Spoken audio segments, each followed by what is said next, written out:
Eu vou aproveitar essa oportunidade dessa manhã, onde depois que a minha sogra levou os meninos, né, para casa dela, ficou mais tranquilo, fica mais fácil gravar vídeos nessa situação. Eu já gravei um ainda há pouco, que já estou subindo.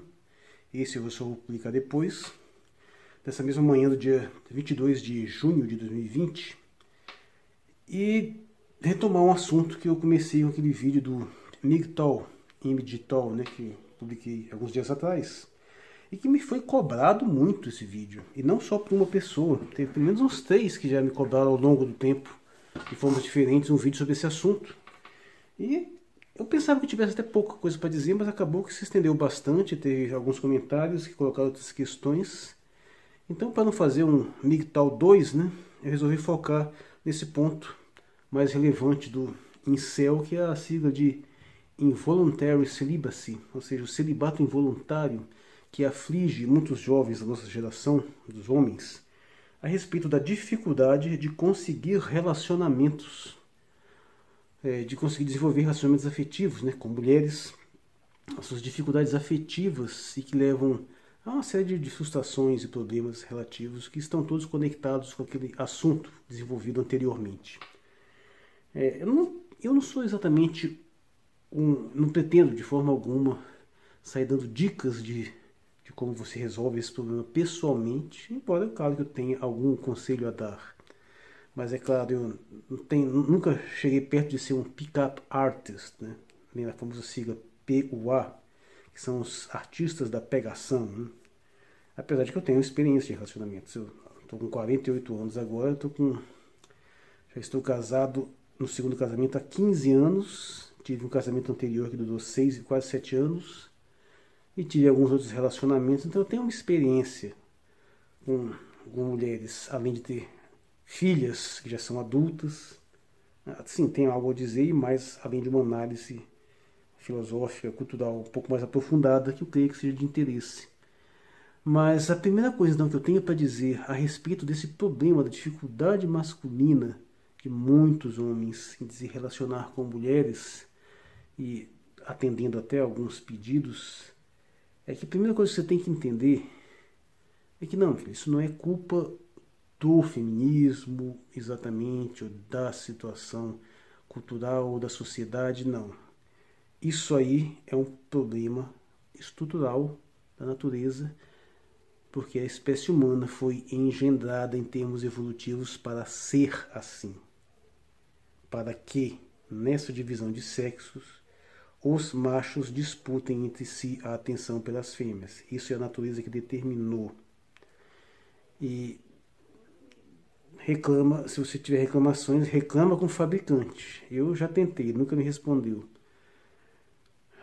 Como diria por aí, um ditado que vou até colocar em inglês para não pegar, mas é Nature is a bitch, God's a bastard. Ou seja, não facilitava nem um pouco para a situação.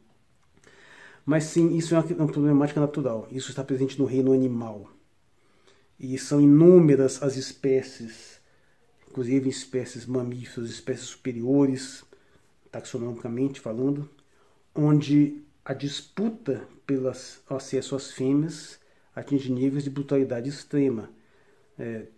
Desde um galinheiro até um atol de leões marinhos, são vários os casos onde numa população enorme, com uma infinidade de fêmeas, você tem poucos machos porque eles se matam uns aos outros, ou até em espécies primatas mais próximas de nós, como os próprios gorilas, você tem lá grupos populacionais onde você tem um macho alfa que não deixa nenhum dos outros machos betas copularem. Se ele pegar, ele mata. Então, essa é um problema de estrutura natural. Na espécie humana, isso é até menos grave do que em muitas espécies animais, porque o ser humano é mais cooperativo, ele é menos possessivo e menos egoísta do que muitos desses animais. Mas ainda assim o problema permanece. Uma das coisas que, aliás, é bastante... Mas eu nunca tive a oportunidade de falar isso, vou falar isso agora, que é muito relevante. Essa ideia de que, como existe um número mais ou menos aproximado entre machos e fêmeas, e que isso significa alguma espécie de igualdade de oportunidades, não é de jeito nenhum. O fato de ter uma quantidade de machos e fêmeas mais ou menos iguais não significa de modo algum que a natureza facilitou um relacionamento de um para um. De jeito nenhum. Na realidade, é bom lembrar que não é exatamente igual. Existe uma tendência a que haja mais machos, na verdade, de ordem de 5% na espécie humana. O fato é que para cada 100 mulheres, meninas concebidas, são concebidos 105 meninos. No entanto, o índice de mortalidade masculino é bem maior em todos os níveis, inclusive por fatores genéticos. Como o cromossomo Y é mais limitado, ou seja, se às vezes ele tem se vem um defeito no cromossomo X, não tem um outro cromossomo X para reparar. As mulheres são 2X, então às vezes você tem um defeito em um, mas o outro compensa. E no homem não tem essa possibilidade. Então o índice de doenças, de aberrações cromossômicas, de doenças genéticas é maior. Ou seja, até a nível genético, o macho é mais dispensável. A natureza funciona assim. É por isso que daltonismo é uma coisa quase que exclusivamente masculina. Praticamente não vê. Na verdade existe daltonismo feminino, mas é raríssimo. Na verdade, para a mulher você tem o contrário. Você tem a tetracromia, a capacidade de ver uma cor a mais, que é rara também. Só mulher tem. Já se detectou mais de 100 casos registrados, acredito que se tenha mais, mas é um problema curioso, né? Porque como a gente não tem linguagem para descrever isso, muitas mulheres tetracrômicas nem vão saber que tem essa habilidade. Eles vão ficar enchendo o saco dos homens. Como é que vocês não vê a diferença dessa cor para aquela ali? E ficam aqueles milhares de terminologias para cores diferentes, né? Para destaca o famoso fúcsia, né? Enquanto gostam as más línguas de dizer que homem enxerga em 16 cores. Na verdade é porque você só tem 16, mais ou menos 12 palavras para distinguir cores. Fecha parênteses. Mas o fato é que geneticamente, os homens são muito mais propensos a terem problemas genéticos graves, alguns que levam à morte. Portanto, sim, eles morrem mais, os meninos morrem mais. E além do mais, tem mais condutas de risco, se expõem em situações mais perigosas, então eles acabam morrendo. Então, numa sociedade, principalmente sociedades mais primitivas, a tendência é que acabe havendo sim uma sobra de mulheres, pelo menos até que comece a fase reprodutiva, porque também começa a morrer muita mulher por problema reprodutivo, às vezes no parto. Mas quando você chega em sociedades mais sofisticadas, mais avançadas materialmente, na realidade, durante a fase que interessa, que é essa fase reprodutiva, a fase dos namoros, tem mais homens sim. Tira da cabeça essa safadeza que o pessoal gosta de dizer por aí, que país tal tem tantas mulheres para cada homem, está sobrando. Mentira! Quando disserem isso, entenda, é 3 velhas para cada velho. Porque é só na terceira idade que tem essa diferença se acentua. Tanto na infância tem mais menino do que menina, quanto na adolescência, na maior parte da vida reprodutiva. É mais ou menos a partir dos 40 que começa a equilibrar e só vai virar mesmo para lá dos 60. Que homens também tendo essa propensão a assumir maiores condutas de risco, morrem com mais facilidade. E não só isso, desenvolvem mais doenças. E veja só, não é um motivo genético que leva aos homens a morrer mais cedo, como se fosse um gene de longevidade maior das mulheres. Não, negativo. Se ele não tem problemas genéticos que causem morte precoce, o nível de longevidade dele é o mesmo feminino. É uma questão mais estatística. Os homens vão morrendo mais por diversos fatores, vão tendo mortes mais precoces e acaba sobrando mais mulheres. E o mais importante, mesmo que fosse rigidamente igual, mesmo que num contexto assim, de jovens, nessa fase reprodutiva, os números fossem exatamente iguais, não é uma ilusão, porque eles funcionam de forma diferenciada. Primeiro, a vida reprodutiva feminina é menor que a masculina, cerca de metade. A maioria das mulheres vão ter parados de se reproduzir, enquanto os homens ainda vão estar sendo capazes. Então isso num ambiente afetivo, num ambiente de disputa, esses homens mais velhos continuam nesse mercado, nessa concorrência. E além da vida reprodutiva feminina ser menor, ainda tem os momentos. Ela tem ciclos que as tornam relativamente indisponíveis em determinadas situações, ao passo que os machos estão perpetuamente disponíveis. E numa situação primitiva, observa o impacto disso. Como é que seria? No mundo primitivo, uma mulher em idade fértil, das duas uma. Ou ela está grávida, ou ela está com criança pequena. O que significa que a maior parte do tempo ela vai estar reprodutivamente indisponível. Não importa que os números sejam iguais, durante a maior parte do tempo as mulheres não vão estar disponíveis à reprodução. Então sim, os homens estão sempre sobrando. E sempre existe em quantidade maior do que a necessária para pura e simplesmente satisfazer a demanda reprodutiva. Não. A sua situação é tal que eles têm que disputar entre si. É uma seleção natural para selecionar os melhores. Funciona assim. Para você conseguir um grau de equivalência mesmo, até de um certo conforto de oportunidades para homens, a quantidade de mulheres tem que ser no mínimo o dobro, acho que até mais, 3, 4 vezes. Então, essa é a realidade. Então, isso tudo para deixar muito claro que isso é um problema natural. Isso não foi criado. A natureza é assim. Os machos disputam entre si de vários modos possíveis e nessa modalidade mais sofisticada da cultura, isso se revela nessa capacidade basicamente linguística e comunicativa de que alguns homens têm de ter uma capacidade maior de se relacionar com as mulheres e ter mais facilidade de seduzi-las, namorá-las e assim por diante. Ao passo que muitos outros têm uma dificuldade, eles são tímidos, eles não conseguem se aproximar, têm um medo do embaraço, da vergonha e dessa série de fatores. Bem, o que aconteceu é que recentemente, como eu comentei no outro vídeo, o que o feminismo fez foi desregular a sexualidade, ou seja, tirar a influência da sociedade, da cultura em cima das questões de sexualidade e de afetividade. Então isso aproximou o modelo social da estrutura natural e reforçou esse problema originário.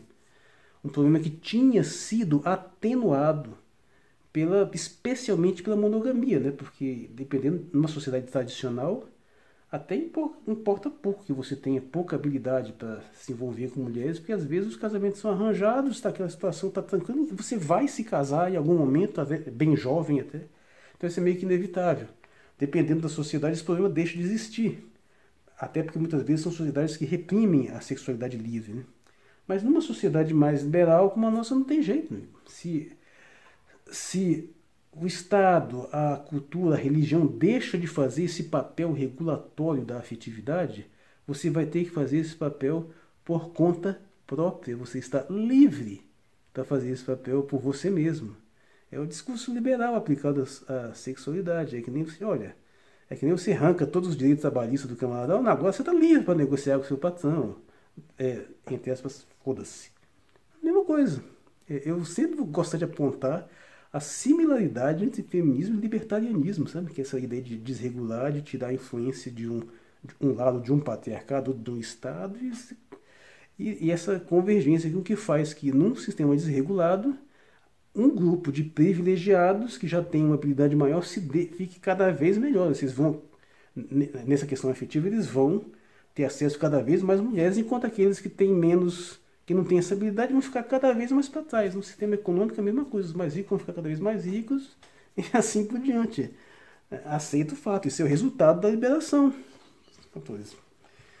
Mas eu não quero transformar isso aqui num ideology shaming para ficar apontando o dedo na sua cara que esse negócio de você ficar apoiando o liberalismo econômico é bem feito, porque você contrapõe esse liberalismo cultural aí.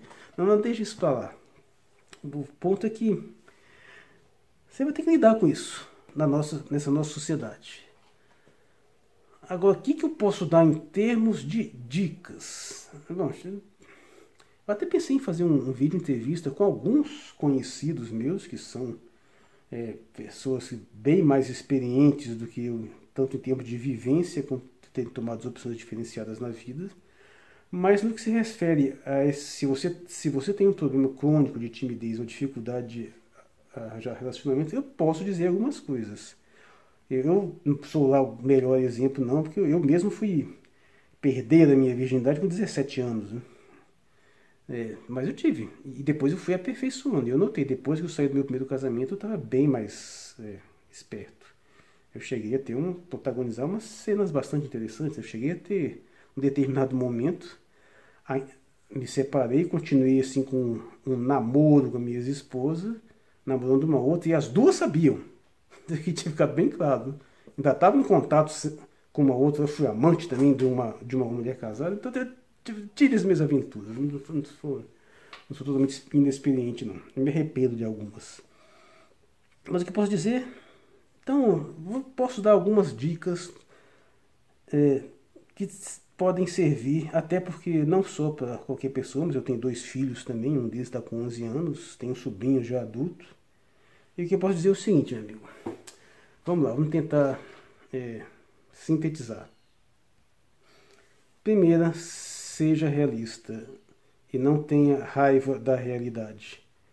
Essa dificuldade é um fator natural e ela deriva basicamente de características psicológicas distintas entre os gêneros que são naturalmente desenvolvidos. E não adianta você ter uma visão de reprovação de um ou outro, que isso não vai te ajudar. Entenda, esse é um fator natural.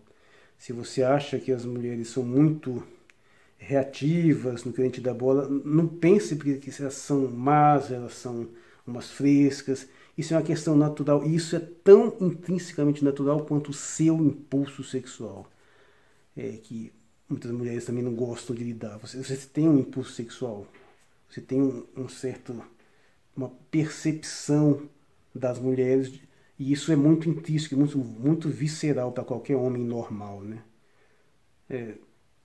Não tem como um homem normal hétero acreditar nessa baboseira de que seu impulso sexual é socialmente construído. Não tem, sem possibilidade. Então, primeiro você tem que entender isso. Aquilo que você vê como determinados obstáculos que às vezes te levam até a ter raiva de mulheres, nada mais é do que a manifestação natural delas, que na sua contrapartida também se manifesta de um modo que é incômodo para elas. Isso não é por maldade, não é por desprezo, pode parecer, mas esquece isso, não se incomode com isso, isso é comum. Aceite esse fato, aceita que dói menos. Esse é o primeiro ponto. Isso é o que eu digo, que a maioria dos caras que têm essa habilidade natural, eles entendem isso intuitivamente, eles percebem isso logo no começo. Então esse é o primeiro ponto. Não tente transformar isso numa questão conflitiva, numa questão de acusar, de colocar a culpa. Não sabe porque é culpa do feminismo. O feminismo tem parcela de culpa sim, mas não adianta você levantar esse ponto. Aceite a realidade dos fatos. Isso é um problema natural e você tem que superar isso. E muitas culturas, mesmo culturas tradicionais, têm isso em mente muito claro. Esse é o primeiro ponto. O segundo ponto perfeitamente relacionado é que mulheres, as meninas, são seres humanos e têm toda uma ambiguidade, todos uns conflitos internos que os homens também têm de formas diferenciadas. Então você tem que ser capaz de entender toda essa ambiguidade, aquilo que parece como uma certa inconstância, parece que elas não se decidem, ficam mudando de opinião, e isso acontece também no seu lado masculino, e você, quem desenvolve relacionamentos afetivos de longo prazo, percebe isso claramente. No momento você fica preso num conflito irritante entre o fato de você realmente amar uma pessoa e gostar de estar com ela, e você tem um impulso sexual querendo te puxar para o outro lado. Isso é um conflito constante na natureza humana. Mulheres também têm conflitos parecidos, de uma outra ordem, mas tem. Então você tem que entender esse ponto. Aceitou o primeiro fato, começa a entender como que esse fato funciona psicologicamente. Estudar alguns temas de psicologia ajuda, sim. Até porque não só por isso vai te dar uma percepção clara, mas isso também vai te dar uma bagagem de assunto muito boa para conversar. E é esse que leva ao terceiro ponto. Você tem que saber conversar, você tem que saber falar, a não ser que você tenha nascido com determinados privilégios, determinados dons que podem prescindir um pouco dessa fala, que não são o caso da maioria esmagadora dos homens. Então, a boa notícia é isso, que você não precisa ser nenhuma sapiência, porque na verdade é até relativamente simples. É questão de ter uma certa simpatia e ter uma certa ousadia. E você ser capaz de aproximar e ter assunto. E esse é o ponto interessante. Se você estuda um pouco dessas questões afetivas, do ponto de vista psicológico, as mulheres gostam de conversar sobre isso. Só tem que ter cuidado para não ficar tentando dar uma assim de muito entendido no assunto, que não dá aula, que eles podem ser válidos em determinado momento, mas não exatamente em outros. E o que leva ao fato que para você aprender a conversar, você tem que perder a vergonha. Não, cara, não adianta. Isso é uma coisa, é a parte mais complicada. Você não pode ser vulnerável ao medo de passar vergonha. Até porque isso não significa nada. Uma situação qualquer de vexame depende total e exclusivamente de você. Se você resolve isso por dentro, pode estar acontecendo o que quiser lá fora, você não está nem aí. Por sorte, eu sempre tive um excelente mecanismo de defesa a esse respeito. Em situações que muitos considerariam muito vexaminosas, eu realmente não me importava.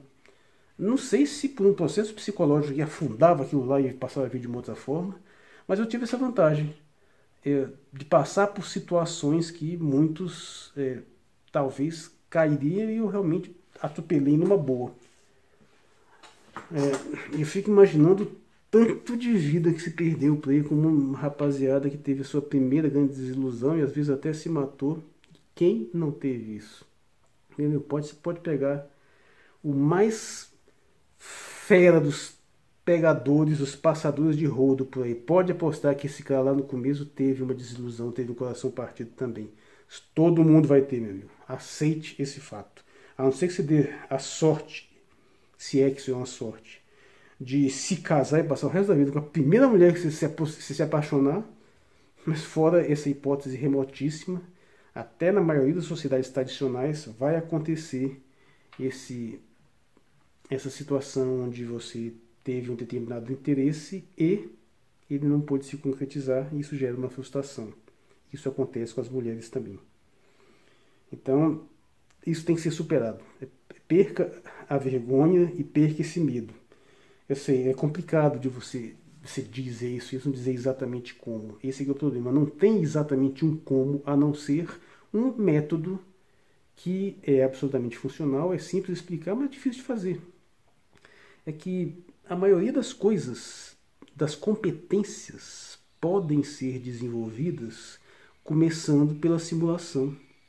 No começo, você sabe que você não tem aquela capacidade, mas você finge que tem. E nessa prática desse fingimento, entre aspas, você vai aprendendo. Você acaba desenvolvendo. Na verdade, todas as coisas são assim. Como é que você aprende a tocar um piano, a tocar um violão, a manejar uma arma, coisa de artes marciais? Você aprende como? Você baixa um treco e já sai fazendo? Não, você começa tentando de um jeito completamente tosco, de uma forma lá que se você fosse apresentar para alguém é ridículo, você não tem habilidade nenhuma e aos poucos você vai tentando, simulando, fingindo e vai incorporando e vai desenvolvendo. E as competências sociais também são assim. Você pode chegar num determinado momento tirando aquela maior onda, assim, de como se fosse um cara super descontraído, super seguro de si, sem ser, só fingindo por fora. Só que se você desenvolver isso mais tempo, você vai internalizar isso. É por isso que é totalmente fundamental o cara perder a vergonha. Cara, chegou no... Aquela tática básica. Inclusive a molecada diz muito isso. Você chega numa festa, chega em cima de uma, joga um papo. Tomou um fora, chega em cima de outro, tomou outro fora. Em algum momento você acerta. E aí você esquece essas foras, não tá nem aí. Isso nem sequer é mal visto pelas mulheres. Não é, não. Elas podem observar, ver o cara e chega de repente... Não se, pelo contrário, às vezes até admira a coragem, a ousadia do cara e tentar de novo, a persistência. Desculpe, estou com umas crises de tosse aqui. Mas, então, recapitulando, perca a raiva, perca o medo, perca a vergonha. Isso tem que ser feito. Esse é o passo difícil de fazer. Esse é o levante-se, onde põe a mão na massa, porque não tem outra forma. Você tem que arriscar. Então, essa é a primeira parte dos conselhos básicos, né? No qual se destaca essa questão de você tentar recorrer a uma simulação, acaba gerando um aprendizado que supera a simulação e resulta num aperfeiçoamento no conhecimento real. A experiência que é a mãe do aprendizado. Mesmo que as suas primeiras experiências sejam ruins, elas vão se aperfeiçoando, elas vão se acumulando, elas vão gerando uma capacidade de maior de você se realizar as coisas. Tem outras dicas que eu posso dar, mas antes vamos retornar um pouco naquela temática do fato natural em si. Existe um dado muito interessante, que você comparando a genética populacional da humanidade, você pode rastrear algumas características que te permitem saber por qual linhagem, por qual dos gêneros veio a linhagem, se pela linha feminina ou pela masculina. A masculina é evidentemente o cromossomo Y. Você só pode herdar o cromossomo Y da parte de pai. Então ele é a linha paternal. E a linha feminina é o DNA mitocondrial. Comparando a diversidade do cromossomo Y com a diversidade do DNA mitocondrial, é muito bem estabelecido na genética que a diversidade feminina é maior. O que significa que uma quantidade muito maior de mulheres se reproduziram ao longo da história do que de homens. As estatísticas variam. A mais modesta que eu já vi é dizer que, por exemplo, enquanto mais de 90% das mulheres que já existiram se reproduziram, menos de 50% dos homens que existiram conseguiram a reprodução, tipo, por volta de 40%.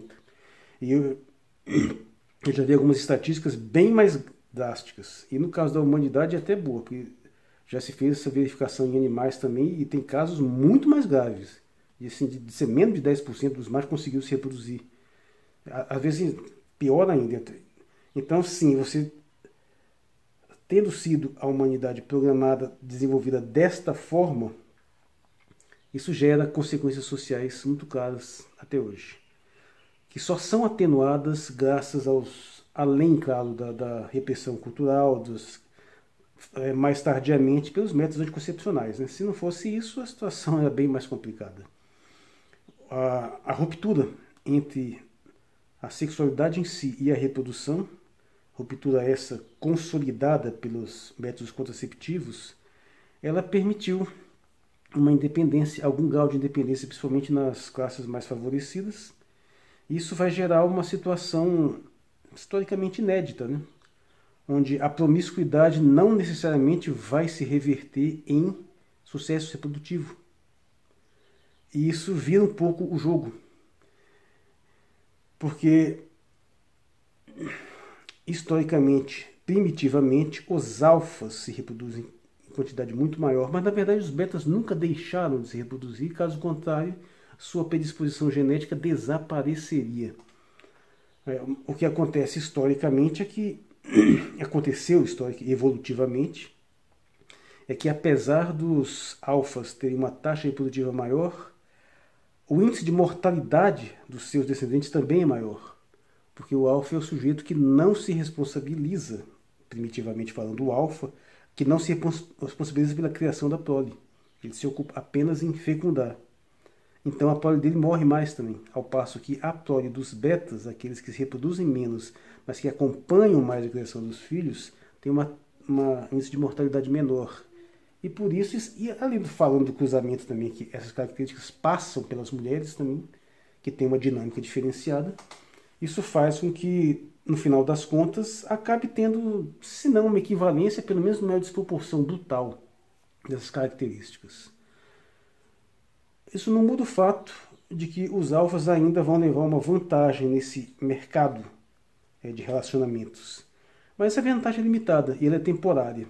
E uma coisa que, e aí sim é importante o jovem ter sempre em mente, é que pode ser bem difícil no começo, mas à medida que você vai ficando mais velho, mais experiente, vai ficando mais e vai ficando muito mais fácil.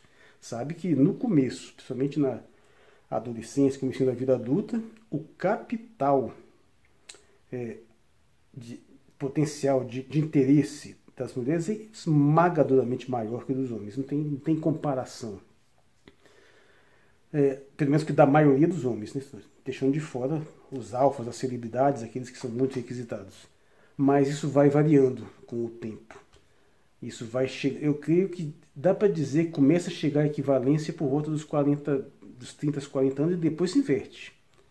Isso aí, muito poucos invertem essa característica. E numericamente são insignificantes. São aqueles poucos homens que basicamente geram um efeito praticamente de dietagem. Para começar pelos ídolos, né? Os astros de rock. E aí é um caso curioso, porque aí tem uma inversão clara.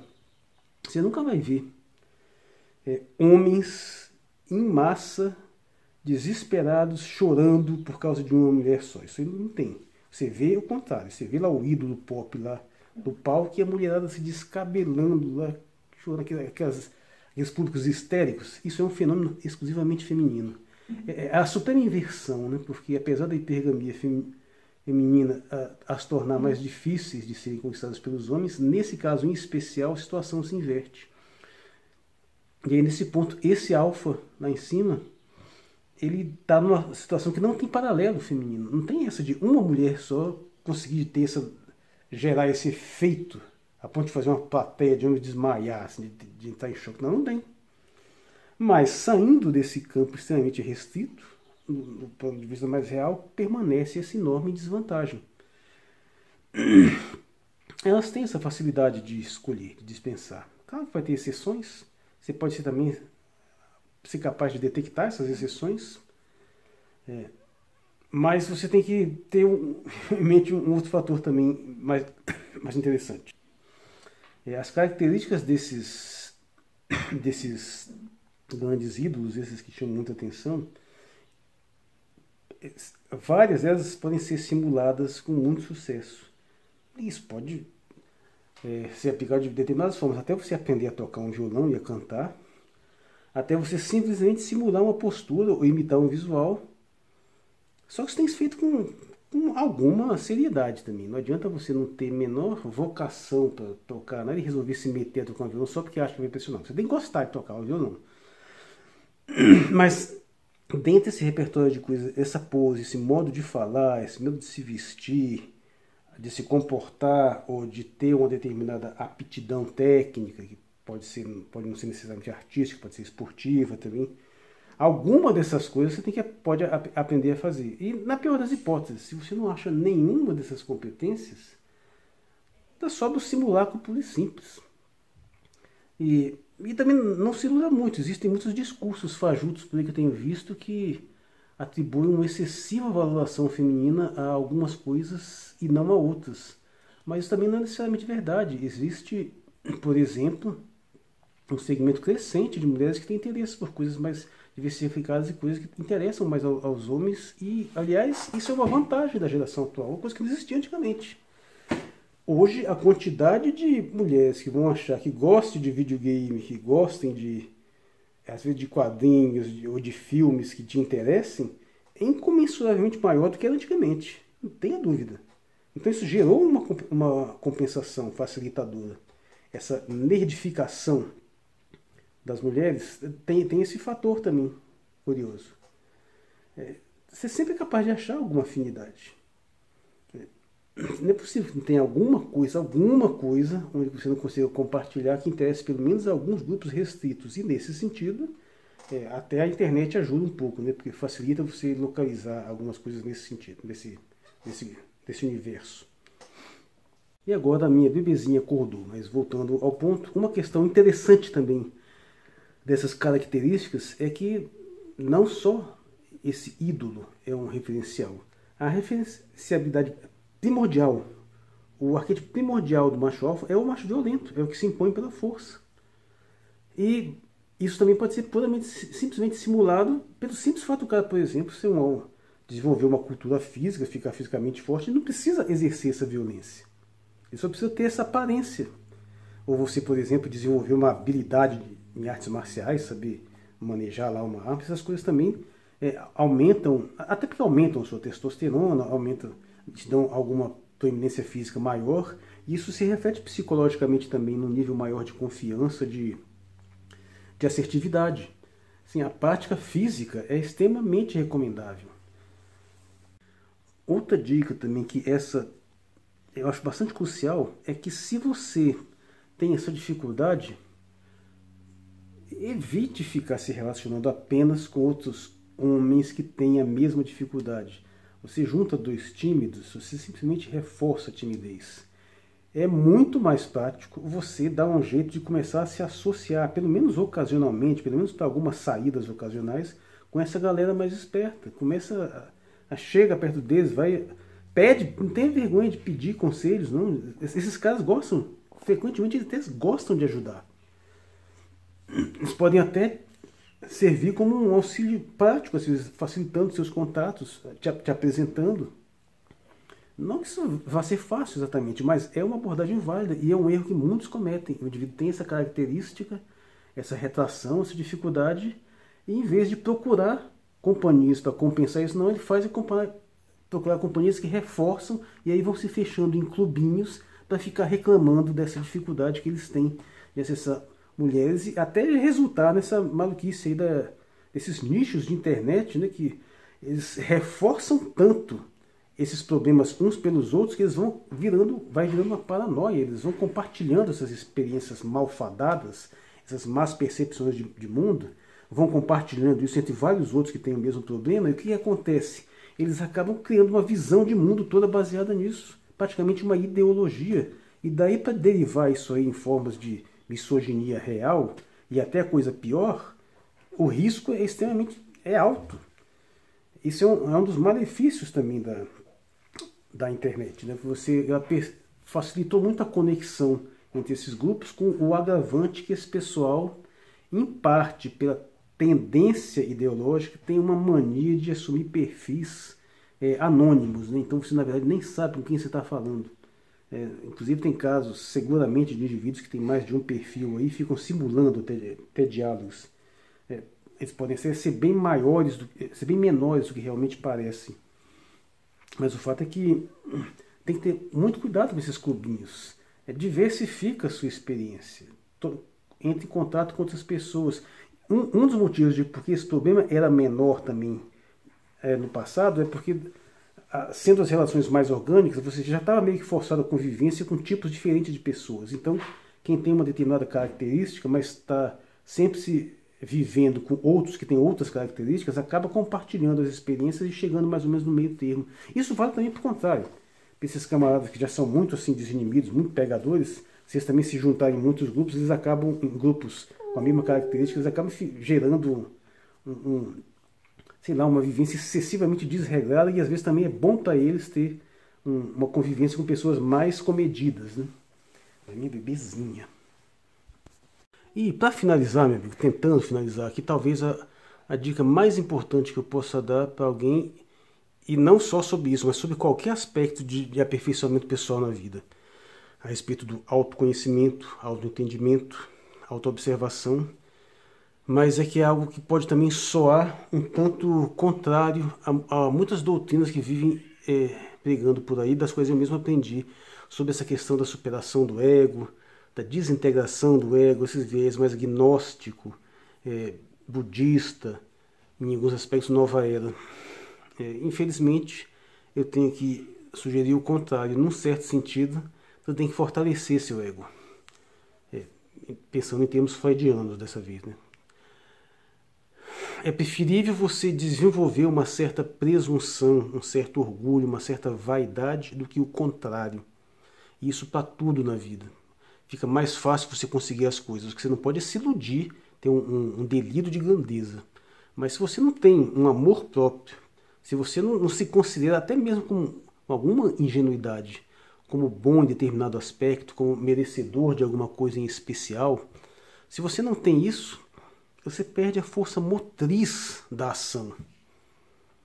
Você tem que ter fortaleça esse ego, se orgulhe mais de si próprio. E você pode fazer isso de diversas formas, inclusive desenvolvendo aptidões, tanto intelectuais quanto físicas, que você pode utilizar, inclusive nesse sentido de aumentar a sua capacidade de atrair, de interessar, despertar o interesse das mulheres.